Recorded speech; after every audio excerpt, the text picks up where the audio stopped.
Բարև Մեդինֆորմի բոլոր հեռուստադիտողներին, հարգելներս այսօր խոսելու ենք վիժումների մասին, միշտ չէ որ հղիությունը շատ հարթ հեշտ է ընթանում, հաճախ այն ունենում է ոչ ցանկալի ավարտ, ոչ սպասված ավարտ, սակայն վիժումներն էլ իրականում ունեն իրենց պատճառները։ Հենց այդ պատճառների մասին եւ բոլոր այն հիվանդությունների մասին, որոնք հանգեցնում են վիժման, բոլոր այդ խնդիրների մասին ես զրուցելու եմ եկել գինեկոլոգ ռեպրոդուկտոլոգ Տաթևիկ Կիրակոսյանի հետ, բարև բժշկուհի։ Բարև ձեզ։ Եվ այսպես վիժումներ կարող է դա առանց պատճառի ընթանալ, տեղի ունենալ, առանց որևէ պատճառի։ Առանց պատճառի իհարկե չի ընթանում, բայց երբեմն լինում է, որ պատճառը ուղղակի չենք կարողանում հայտնաբերել։ Նշեմ, որ վիժումները հանդիպում են առհասարակ մոտավորապես 10-ից 15% դեպքերում եւ երբեմն կարող են ունենալ հաջորդական բնույթ, այսինքն 1 եւ ավելի վիժումներ զույգ կարող է ունենալ։ Պատճառները բազմազան են, ամենահաճախակի պատճառները վիժումների դա սաղմի մոտ գենետիկ խնդիրների առաջացումն է, որի հետևանքով ուղղակի հղիությունը կանգ է առնում։ Եթե նշում եք կրկնվելու հավանականություն կա ամեն դեպքում կամ դեպքեր կան, այս դեպքում նույնպես պատճառը դա է, թե կան հիվանդություններ։ Դա պատճառներից մեկն է, նշեմ, որ 2 եւ ավելի վիժումներ արդեն դա սովորութային կրելախախտն է, հանդիպում են շատ ավելի հազվադեպ, մոտ 1-ից 2% դեպքերում, որոնց պարագայում արդեն ցույցված է զույգերին շատ ավելի խորը հետազոտություններ անցնել։ Ինչ խնդիրներ կամ մեր օրգանիզմում տեղի ունեցող ինչ փոփոխություններ կարող են հանգեցնել վիժումների։ Խնդիրները շատ բազմազան են, հա, նշեցի արդեն գենետիկ խնդիրները, կարող է լինել անատոմիական, այսինքն կնոջ արգանդի հետ կապված խնդիրներ, որոնք կբերեն վիժման առաջացման, կարող են լինել որոշակի հորմոնալ խնդիրներ կնոջ մոտ, կարող են լինել ինֆեկցիոն ծագման խնդիրներ, երբեմն վիժումների պատճառը կարող է նույնիսկ պայմանավորված լինել տղամարդու սերմի հետ կապված խնդիրներով։ Շատ լավ, այդ տարիքային առումով, որքան տարիքը մեծ է, արդյոք այնքան հավանականությունը վիժումների մեծանում է։ Այո, միանշանակ, կնոջ ամենաբարենպաստ տարիքը հղիանալու, հղիություն կրելու եւ ծննդաբերելու համար դա մինչեւ 35 տարեկանն է, ինչու՞, որովհետեւ 35 տարեկանից հետո կնոջ մոտ սկսում է ձվաբջիջների որակի նվազում, որակի նվազման հետ կապված կամ հղիությունն է ավելի հազվադեպ հանդիպում, կամ եթե հղիություն է լինում, ավելի բարձրանում է հղիության կանգի հավանականությունը, այսինքն վիժման հավանականությունը։ Հետևաբար կնոջ տարիքը, այսպես ասած, ուղիղ համեմատական է վիժման հաճախականության հետ։ Ստրեսային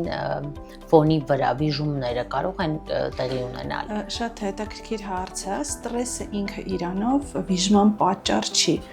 բայց բնականաբար այն կանայք, ովքեր ունենում են վիժումներ, շատ մեծ ստրես են ապրում եւ կարելի ասել ստրեսը համարվում է ռիսկի գործոն վիժման համար։ Եվ նաև այդ ոլորտն էլ է շատ կարևոր, հա, կանանց աջակցել ոչ միայն բժշկական, անատոմիական խնդիրների հետ կապված, այլ նաև հոգեբանորեն աջակցել, քանի որ հատկապես մեծ տարիքում, երբ որ հղիությունը ավարտվում է վիժմամբ կամ չզարգացող հղիությամբ, բավականին մեծ ստրես են տանում կանայք, որի հետ նույնպես պետք է աշխատել։ Երևի թե հատկապես առաջին, այո, բալիկի հետ կապված, այ դա էլ է հետաքրքիր։ Առաջին բալիկի, երկրորդ, երրորդ բալիկի դեպքում վիժումները տարբեր են իրենց էմոցիոնալ ընկալմամբ եւ արդյոք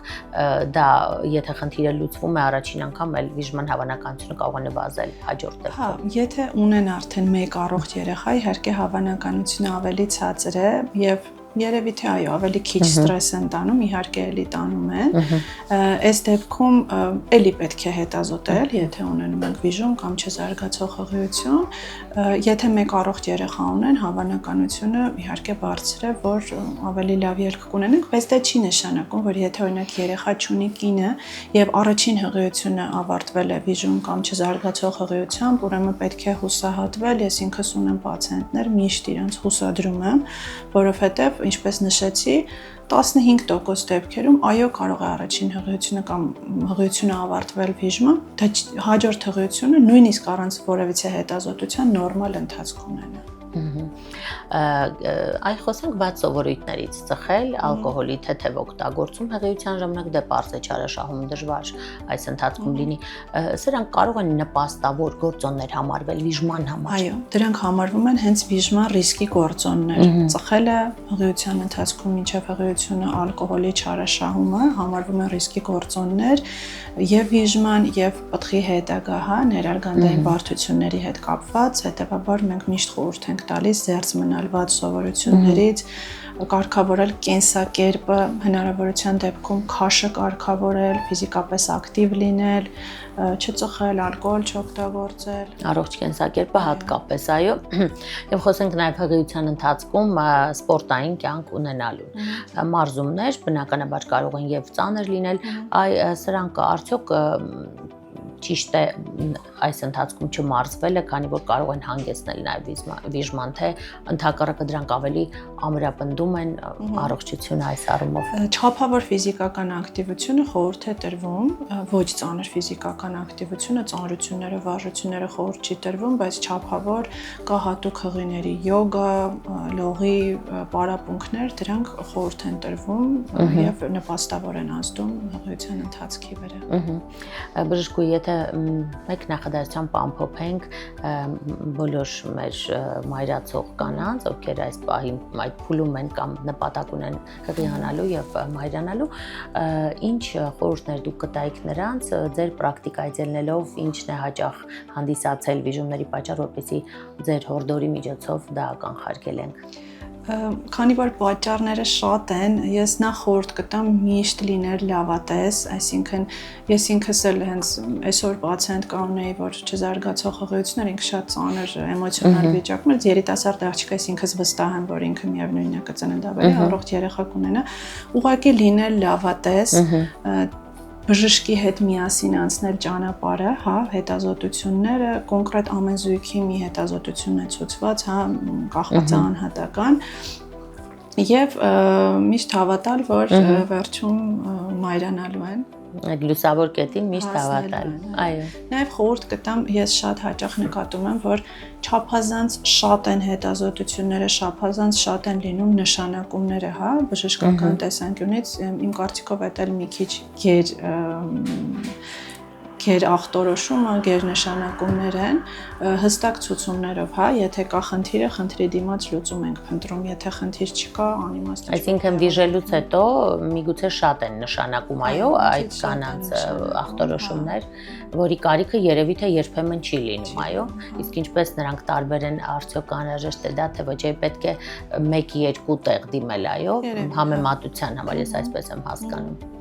Շատ լավ, շնորհակալ եմ բժշկուհի հետաքրքիր նաև ուղղորդման համար, քանի որ իսկապես այս խնդիրը շատերից լսում ենք, այս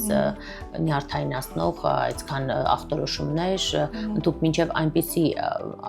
լաբորատոր փորձաքննությունների հանձնում, որոնք միգուցե իսկապես կարիքը չկար այդ փուլում։ Դրանք իրականում եւ ֆինանսական ավելորդ ծախսեր են եւ հոգեբանականը, սկսում են խմել ինչ-որ վիտամինային եւ այլ պրեպարատներ հավատալով, որ դա է, խնդրի լուծումը, որով որ նաև հոգեբանորեն էլ ազդում։ Դրա կարիքը ամենևին չի լինում։ Շնորհակալ եմ հետաքրքիր ինֆորմատիվ հարցազրույցի համար։ Շնորհակալ եմ ձեզ հրավերի համար։ Հարգելի հեռուստադիտող, շնորհակալ եմ նաև ձեզ ուշադրության համար, դա Ինչմեդ ինֆորմ հերթական անգամ կարևոր խնդրեր անդրադարձել այսօր մեր թեման վիժումներն էին եւ գինեկոլոգ ռեպրոդուկտոլոգ Տաթևիկ Կիրակոսյանը իհարկե բացատրելով թեման նաև հետաքրքիր հորդորով հանդես եկավ, այնպես որ փորձեք հետևել մեր թողարկումներին եւ այնտեղ կարող եք գտնել ձեզ հետաքրքրող ամենատարբեր հարցերի պատասխանները։ Մենք կհանդիպենք։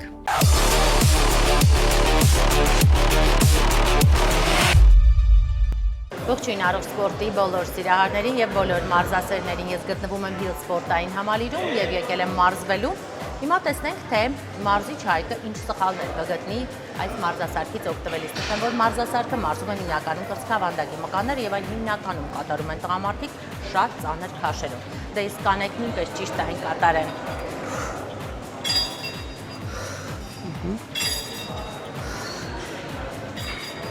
Ինչ կասեք։ Հիմա մի քիչ փորձել ենք քիչ ուղում կատարել։ Ահա։ Թիակները պայել մի քիչ ավելի հետ։ Հետ։ Կրծքավանդակ ավելի բարձր, ուսերը ավելի հետ պահած։ Մի քիչ այս դեպքում մի քիչ ավելի ուղղելու ենք ձեռքը։ Դանդաղ բացելու ենք։ Ահա, ինչեւ որ հատվածն ենք բացում, այսքան։ Ավելի շատ պետք չէ տանել ձեռքը։ ու ավելի ուսերը հետ պահած։ Այսպիսի մարզվողներ ես տեսել եմ, սա սխալ է, որ մինչ վերջ ձեռքը բացում են։ Չէ, սխալ չէ, երբ որ միջև վերջ տանում ենք հետ, փորձում ենք մկանը մաքսիմալ ձգել։ Ահա։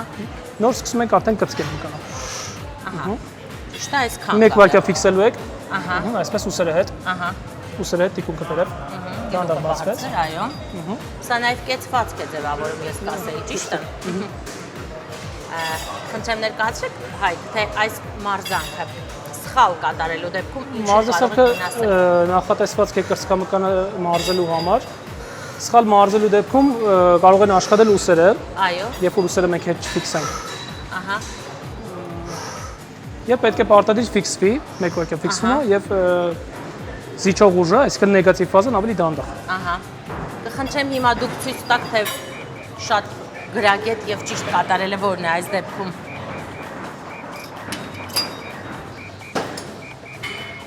Հարգելի հեռուստադիտող, ինչպես տեսնում եք, մարզիչը ցույց է տալիս ճիշտ եւ լավագույն ձեռք կատարելու։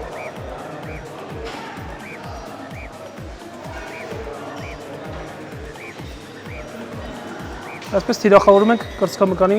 մկանները։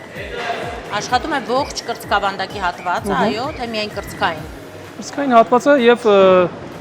Հարակից մկաններն են, էս այո։ օգնող մկաններն են։ Մեջքը այս դեպքում որևէ մարզվում է։ Մեջքը մի փոքր լարված դիրքում է գտնվում, սակայն հիմնականում աշխատում են ուսի մկանները եւ դոշի։ Իսկ ինչ կասեք այ բազուկների, թևերի։ Բազուկները մենք մարզում ենք մեկ ուրիշ մարզասարքով։ Սա կարող է նաև դա ձգել։ Չէ, նու լարված է հիմնականում մկանը, Որոշակի ձգում։ որոշակի լարվածություն ունենում է իր վրա, բայց հիմնականում աշխատում են կրծքավանդակի մեջ։ Ահա, շնորհակալ եմ։ Շնորհակալ եմ։ Էլ ինչ մարզումներ առանց ջուր խմելու։ Այնպես որ ֆիտ ջրեր, ճիշտ ջուր խմելու ժամանակն է, մարզվելիս պարտադիր մի քանի կում պետք է ընդհատ խմել մարզման ընթացքում, որպեսզի օրգանիզմը չհասցնի ծարավել, չորանալ եւ սպառել իր ջրային բոլոր ռեսուրսները։